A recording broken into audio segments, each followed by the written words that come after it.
একদিন রাতে ছোট ভাইয়ের প্রচণ্ড জ্বর আসলো। বাবা ও মা এক সপ্তাহের জন্য বাইরে ঘুরতে গিয়েছিল। সেদিন রাতে খাওয়া দাওয়া সেরে ছোট ভাইয়ের রুমে ঘুমিয়ে পড়লাম। গভীর রাতে আমার ঘুম ভেঙে গেলে আমি অবাক হয়ে গেলাম। জ্বরের ঘোরে ছোট ভাই আমার সাথে যা করল তা শুনলে তোমাদের পায়ের তলা থেকে মাটি সরে যাবে। বন্ধুরা, আশা করি আজকের গল্পটি আরও স্পেশাল হতে চলেছে, তাই গল্পটি শুরু থেকে শেষ পর্যন্ত শোনার অনুরোধ রইল। বন্ধুরা, আমার নাম রুবিনা, আমি কলেজে পড়ি। আমি একটু দুরন্ত ছুটন্ত স্বভাবের। ছেলেদের মতো হই হুল্লোড়, বন্ধু বান্ধবীদের সাথে আড্ডা দেওয়া, ঘুরে বেড়ানো এসব করতে ভালোবাসি। আর বেশিরভাগ সময় সঙ্গী হয় আমার ভাই পলাশ। আমাদের ফ্যামিলিতে আমরা 4 জন, মা বাবা আমি আর ভাই। ভাই সামনে এসএসসি পরীক্ষা দেবে। আমার আর ভাইয়ের সম্পর্কটা ভাই বোনের কম, বন্ধুত্বের অনেক বেশি। আমি আর ভাই একে অপরকে ছাড়া বেশি সময় থাকতে পারতাম না। আমাদের মধ্যে ঝগড়া হতো, তবে সেটা বেশি সময় স্থায়ী হতো না, আবার মিটে যেত। গরমের জন্য আমি বাড়িতে সবসময় ফ্রক পরে থাকি। আমি খেয়াল করে দেখেছি পলাশ কথা বলতে বলতে তাকিয়ে আমাকে দেখতে থাকে। পলাশ সে ঘুড়ি ওড়াতে ভালোবাসে। কি একটা কারণে আমার সাথে রাগ করে পলাশ ঘুড়ি বানিয়ে ওড়াতে যাচ্ছে। আমিও সঙ্গে সঙ্গে ঘুড়িটা কেড়ে নিয়ে নষ্ট করে দিলাম। এরপর আমি ঘরের দিকে দৌড় মারলাম। পলাশ আমার পিছনে পিছনে ঘরে ঢুকে সামলাতে না পেরে পড়ে গেল। আমিও পলাশের সাথে বিছানায় পড়ে গেলাম। পলাশ কি করবে বুঝতে না পারল না। আমার মুখ দিয়ে কোনো কথা বের হলো না। পলাশ তাড়াতাড়ি উঠে এক দৌড়ে ঘর থেকে বেরিয়ে গেল। আমি চোখ বুজে বিছানায় শুয়ে রইলাম। পলাশের সেই কথা কিছুতেই ভুলতে পারছি না। এই ঘটনার পরে দুজনের মাঝে একটা পরিবর্তন আসে। কিছুতেই দুজন দুজনের সামনে একেবারে সহজ হতে পারছিলাম না। এই ব্যাপারটা আমার মায়ের চোখ থেকেও এড়ায় না। একদিন মা আমাকে জিজ্ঞাসা করে, কিরে তোদের মধ্যে কোনো ঝগড়া হয়েছে নাকি? আমি বললাম, কই না তো, কিছুই হয়নি বলেই চলে গেলাম। 2-1 দিন পর মামার বাড়িতে একটা বিয়েতে নেমন্তন্ন থাকায় সেখানে মা আর বাবা চলে গেল। আমি আর ভাই বাড়ি রইলাম। বাবা মা গেছে বিকেল বেলায়, সন্ধ্যার একটু আগে। রাত্রিবেলায় আমরা দুজনেই চুপচাপ খাওয়া দাওয়া সেরে শুতে যাব। তখন দেখি পলাশের চোখ মুখের অবস্থা কেমন পাল্টে যাচ্ছে। মাথায় হাত দিয়ে দেখি ভীষণ জ্বর। ঘরে প্যারাসিটামল আছে। পলাশ বলল, আমি খেয়ে শুয়ে পড়ব, কিছু হবে না, বলেই ঘরে চলে গেল। আমি ঘরে যাওয়ার আগে বলে গেলাম, দরজা খুলে রাখিস, রাতে জ্বর কেমন হলো এসে দেখে যাব। ভাইজের জন্য আমার মনটা খারাপ হয়ে গেল। নিজের উপর রাগ হতে লাগলো। কেন আমি এতদিন ভাইয়ের সাথে ভালো করে কথা বলিনি। সব ঝামেলা মিটিয়ে নিয়ে ভাবতে লাগলাম। ভাবতে ভাবতে কখন ঘুমিয়ে গেছি বুঝতে পারিনি। এক সময় ঘুম ভেঙে গেল, উঠে লাইট জ্বালিয়ে দেখি 1টা বাজে। আমি ভাইয়ের ঘরে গিয়ে ভাইয়ের মাথায় হাত দিয়ে দেখি অনেক জ্বর। ভাইজের এরকম অবস্থা দেখে ভীষণ ভয় পেয়ে গেলাম কিছুটা। বুঝতে পারলাম না আমি কি করব। তারপর একটা বাটিতে জল এনে ভাইয়ের মাথায় জলপট্টি দিতে লাগলাম। প্রায় 1 ঘন্টা জলপট্টি দেওয়ার পর আস্তে আস্তে ভাইয়ের জ্ঞান ফিরল। আস্তে আস্তে ভাই আমাকে জিজ্ঞেস করল, কি হয়েছে আমার দিদি? আমি বললাম, তুই প্রচণ্ড জ্বরে অজ্ঞান হয়ে গেছিলি, আমি এত সময় তোর মাথায় জলপট্টি দিচ্ছিলাম। এখন কেমন লাগছে ভাই? পলাশ বলল, জ্বর কমেছে, আগের চেয়ে এখন ভালো লাগছে। এই কথা বলে পলাশ কেমন অদ্ভুত এক দৃষ্টিতে আমার দিকে তাকিয়ে থাকল। আমি বললাম, কি দেখিস ভাই? মুখটা কেমন ফ্যাকাশে হয়ে গেল। আমি বললাম, বলতো কে আমি? ভাইয়ের দিকে না তাকিয়ে একটু মুচকি হাসি দিলাম। কিছুক্ষণ দুজনেই চুপচাপ থাকার পর পলাশ বলতে লাগলো, দেখ দিদি, আমি জানি সেদিনকার ব্যাপারে তুই আমার উপর রেগে আছিস। ওটা একটা মিস্টেক ছিল। আমি চাই তুই আবার আমার সাথে আগের মতো হাসি ঠাট্টা করে কথা বল। কি হলো দিদি, কিছু তো বল। আমি চোখ তুলে তাকিয়ে দেখি পলাশের চোখে জল। আমি বললাম, এই ভাই তুই কাঁদছিস কেন? তুই কাঁদলে আমার ভালো লাগে। পলাশের জ্বর ও কান্নার জন্য কথা বারবার আটকে যাচ্ছিল। তবুও বলল, তুমি জানো দিদি, এই কটা দিন আমার কেমন কষ্টে কেটেছে। তোমার সাথে আর কিছুদিন কথা না বলতে পারলে আমি দম বন্ধ হয়ে মারা যেতাম। আমার চোখেও জল টলমল করছে। বললাম, ভাই এমন কথা আর কখনো মুখে আনবে না। তুই ছাড়া আমি কিভাবে থাকব বল। এই কথা বলতে বলতে আমার চোখ দিয়ে জল গড়িয়ে পড়তে লাগলো। আমার ভাইটা বলে পলাশকে ধরলাম। নিজেকে আর ধরে রাখতে পারছি না। হঠাৎই পলাশ বলল, অনেক রাত হয়েছে দিদি, শুয়ে পড়ো এবার। আর রাত জাগিস না। প্রথমে আমি কি করব বুঝে উঠতে পারলাম না। তারপর বললাম, ঠিক আছে, আমি তোর ঘরে শুয়ে পড়ছি। রাতে যদি আবার কোনো অসুবিধা হয়। পলাশ বলল, না দিদি, কোনো অসুবিধা হবে না, তুমি তোমার ঘরে গিয়ে শুয়ে পড়ো। আমি একটু রাগ করে বললাম, খুব বড় হয়ে গিয়েছিস তাই না? যেটা বলছি সেটা শোন। পলাশ আর কিছু না বলে অন্যদিকে মুখ ঘুরিয়ে শুয়ে পড়ল। আমিও শুয়ে পড়লাম। আমি শুয়েছিলাম, কিন্তু আমার ঘুম আসছিল না। আমি ভাইয়ের কথাগুলো ভাবছিলাম। ভাবতে ভাবতে একটু চোখ দুইটা লেগে এসেছিল। আমার গরমে ঘুম ভেঙে গেল। পলাশ ঘুমের ঘরে কেমন অদ্ভুত আচরণ করছে। আমি কিছু বলছি না দেখে ভাইয়ের সাহস আরও বেড়ে গেল। আমি আর কিছু বলতে পারলাম না। ভাইয়ের আচরণ সেই শুরু থেকে কেমন লাগছিল। মনে হচ্ছিল আমার চিরপরিচিত ভাই না, হয়তো জ্বরের ঘোরে এমনটা করছে। ব্যাপারটা আমি বুঝতে পারছি। ভোরবেলায় ঘুম ভাঙল, ভাবলাম ভাইয়ের উপর রাগ করব না কি করব, বুঝে উঠতে পারলাম না। রাগ, আনন্দ, অভিমান, ভালোবাসা সব কিছু মিলিয়ে এক অদ্ভুত রকমের অনুভূতি হতে লাগল। এরপর প্রায় 1 সপ্তাহ কেটে গেছে। আরও কিছুদিন পর হঠাৎ করে একদিন পলাশ আমাকে এসে বলল, দিদি, আমি তোমাকে ভালোবাসি।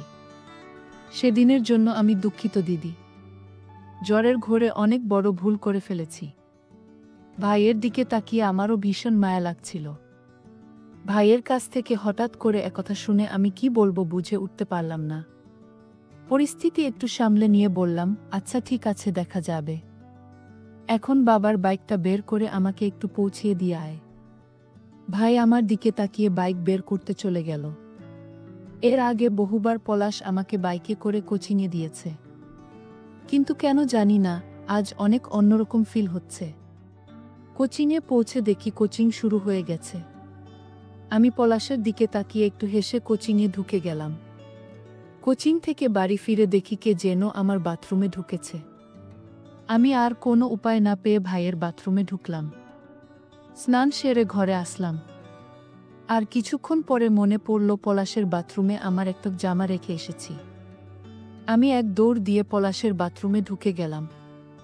আমি কাপড়গুলো নিয়ে যাব। তখন পলাশের চোখে চোখ পড়ল। পলাশ বাথরুমের বাইরে দাঁড়িয়ে আছে। আমি একটু রাগ দেখালাম। এমন সময় মা বলো, কি হয়েছে? পলাশ এমন চেঁচিয়ে উঠল কেন?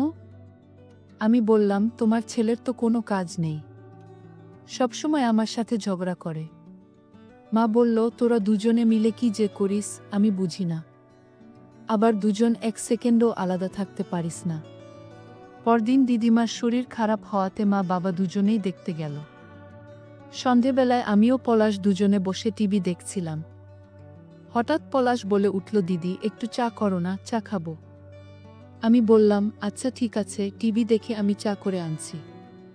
কিছুক্ষণ পরে 2 হাতে 2টা চায়ের মগ নিয়ে ফিরে আসলাম। চায়ে চুমুক দিয়ে পলাশ বলল, মিষ্টি হয়নি দিদি। আমি বললাম, চিনি এনে দিচ্ছি। সে বলল, লাগবে না দিদি, তোরটা দে। পলাশ আমার চাটা নিয়ে চুমুক দিল আর বলল, এবার ঠিক আছে। আমি মুচকি হেসে দিলাম। সামনে টিভি চলছে, কিন্তু টিভিতে দুজনের কারোরই মন নেই। আমি পলাশের হাত থেকে খালি কাপটা নিয়ে রান্নাঘরের দিকে যেতে লাগলাম।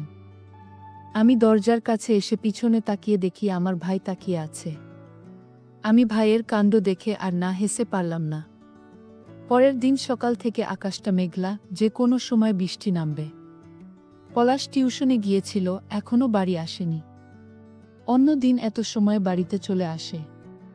আমার একটু টেনশন হচ্ছিল, সে বৃষ্টিতে ভিজে যায় যদি। আমি পলাশের কাছে ফোন করলাম, কিরে পলাশ, কোথায় তুই? মেঘ করেছে, বৃষ্টি নামবে, তাড়াতাড়ি বাসায় আয়। তোর থেকেও অনেক বেশি মেঘ করেছে দিদি আমার। আমি একটু হেসে বললাম, আর কাব্য করতে হবে না, তাড়াতাড়ি বাসায় আয়। দিদি, তোমার আদেশ কি আমি অমান্য করতে পারি? সকাল একটা নাগাদ ঝমঝম করে বৃষ্টি নামল। এর মধ্যে পলাশও বাড়ি ফিরেছে। আমি বেলকুনিতে দাঁড়িয়ে বৃষ্টি দেখছিলাম। আমার পিছনে এসে পলাশ চুপচাপ দাঁড়িয়ে আছে। কিছুক্ষণ পর পলাশ আমাকে বলল, চলো না দিদি, আজকে আমরা বৃষ্টিতে ভিজি। আমি বললাম, চল ভাই, আমারও ভিজতে ইচ্ছে করছে। দুই ভাই বোন ছাদে চলে গেলাম। ছাদে গিয়ে দুহাত দুদিকে মেলে চোখ বন্ধ করে আকাশের দিকে তাকালাম। হঠাৎ শুনতে পেলাম পলাশ গান গাইছে। এক গুচ্ছ গোলাপ হাতে, ভিজতে চাই তোমার সাথে। চোখ মেলে তাকিয়ে দেখি পলাশ সত্যি সত্যি এক গুচ্ছ গোলাপ হাতে করে হাঁটু গেড়ে আমার সামনে বসে গান গাইছে। আমি জীবনে এতটা খুশি ও এতটা অবাক কখনো হয়নি। খুশিতে চোখে জল চলে আসলো আমার। আমার আনন্দ অশ্রু বৃষ্টির সাথে মিলেমিশে একাকার হয়ে গেল। হাত বাড়িয়ে পলাশের কাছ থেকে গোলাপের গুচ্ছটা নিলাম। পলাশ উঠে দাঁড়ালো। এই বৃষ্টি যেন আজ আমার রূপ পলাশের চোখে আরও বহু গুণ বাড়িয়ে দিয়েছে। আমি বললাম, বৃষ্টিতে ভিজে গেলি, ঠান্ডা লেগে যাবে, রুমে চল, স্নান করে ফ্রেশ হয়ে নি। দুই ভাই বোন রুমে আসলাম। পরের দিন মা ফোন করে জানালো তারা বাড়িতে আসছে। বাবা মায়ের কথা শুনে আমাদের দুই ভাই বোনের মন খারাপ হয়ে গেল। আমি আর পলাশ প্ল্যান করলাম যেভাবেই হোক আমরা ঘুরতে যাব। বাবা মায়ের সাথে রাত্রে খেতে বসে বললাম, তোমরা তো অনেক ঘুরলে, এবার আমরাও ঘুরতে যাব। পলাশ ও আমার সাথে সাই দিল, কি কারণে জানি না। তবে বাবার মনটা আজ খুব ভালো ছিল।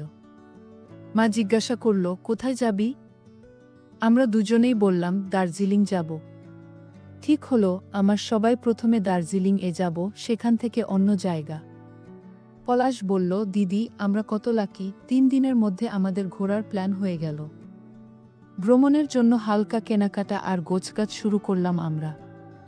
বাবা মার জন্য একটা লাগেজ আর পলাশ ও আমার একটা লাগেজ। মা চলে যেতেই পলাশকে বললাম, যা তো এখন, আমাকে ঠিকঠাক গোছাতে দে। ভ্রমণের সব প্রস্তুতি শেষ। বাবা হোটেলের 2টা রুম বুক করে রেখেছে। বলা হয়নি আমরা যাব বাসে করে। রাত 9টা তার বাস। আমরা 8টার মধ্যে বাস স্ট্যান্ডে চলে আসলাম। পলাশ একটা জিন্সের সাথে কালো লাল শার্ট পরেছে। ওকে সত্যি অনেক হ্যান্ডসাম লাগছে। আর আমার পরনের কুর্তি ও জিন্সের প্যান্ট। মুখে সামান্য মেকআপ। 9টা বাজতেই বাসে উঠে পড়লাম আমরা। আমাদের সিটটা মোটামুটি মাঝ বরাবর পড়েছে। সামনের সিট 2টা আমি আর পলাশ বসলাম, আর তার পিছনের সিটে বাবা মা।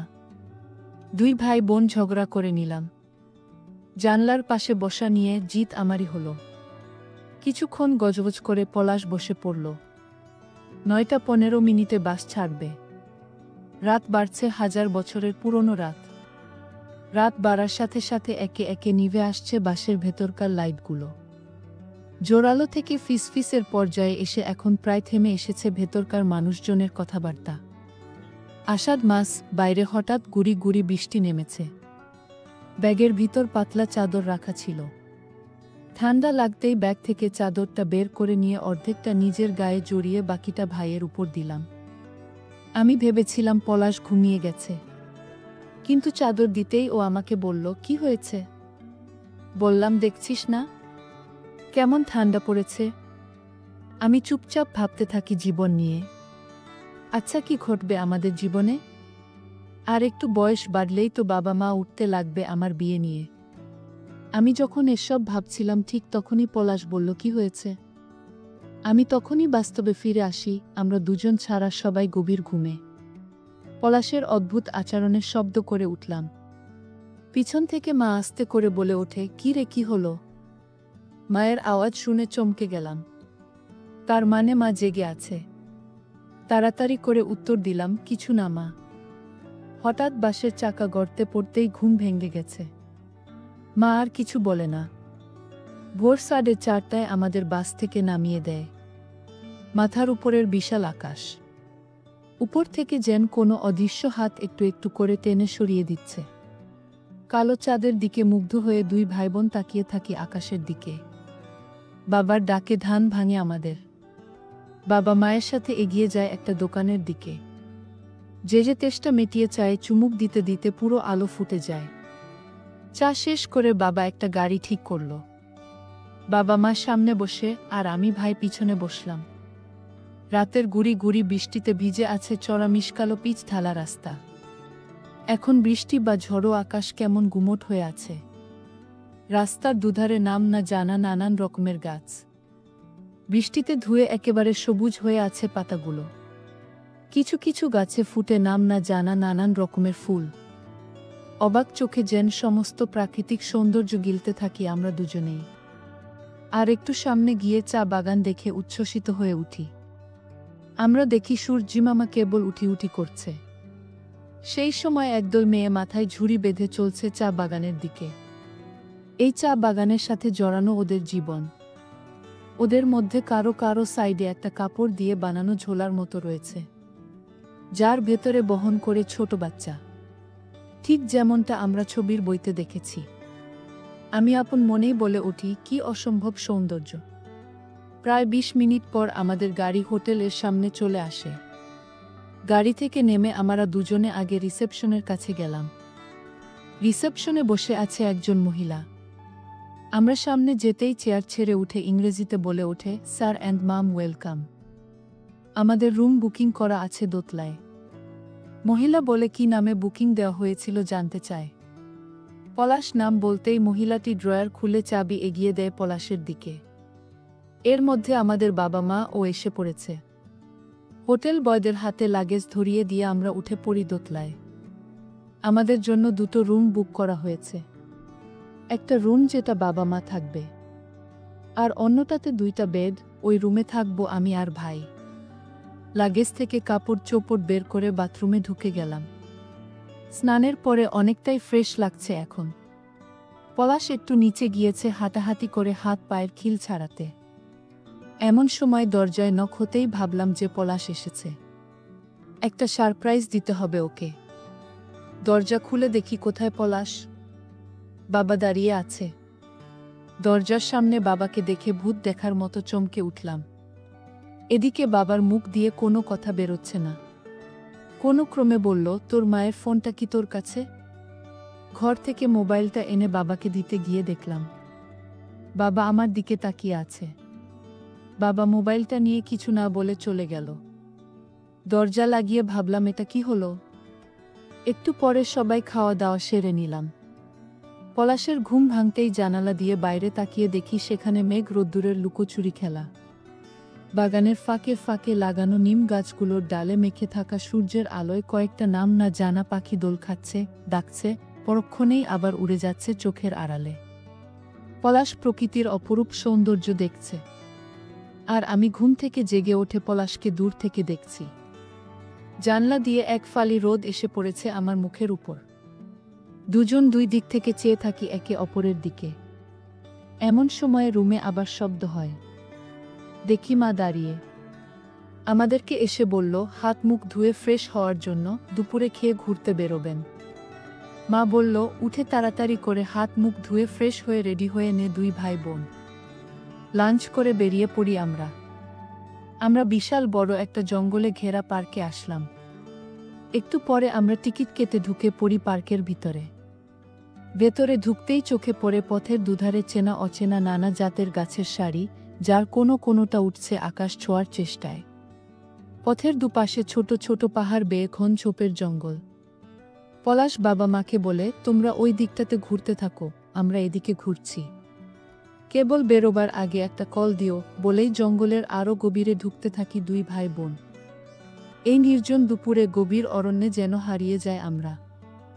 আরও কিছুটা এগোতেই দেখতে পায় ছোট পাহাড়ের আড়ালে গাছপালা ঘেরা সুন্দর একটা পুকুর। পুকুরে কানায় কানায় জল ভর্তি গাছের ছায়া পড়ে সুন্দর দেখতে লাগছে। হঠাৎ আমরা দেখতে পাই একটা খরগোশ। দুই ভাই বোন ছুটতে থাকি খরগোশের পেছনে পেছনে। ছুটতে ছুটতে জঙ্গলের বেশ কিছুটা ভিতরে চলে যায় দুজন। হঠাৎ খরগোশ ছুটে একটা ঝোপের ভেতর ঢুকতেই আমি বসে পড়ি ঘাসের উপর। ঘামে প্রায় ভিজে গেছি আমি। পাশের একটা ঝোপ কিসের একটা শব্দ হতেই পলাশ সেদিকে তাকালো।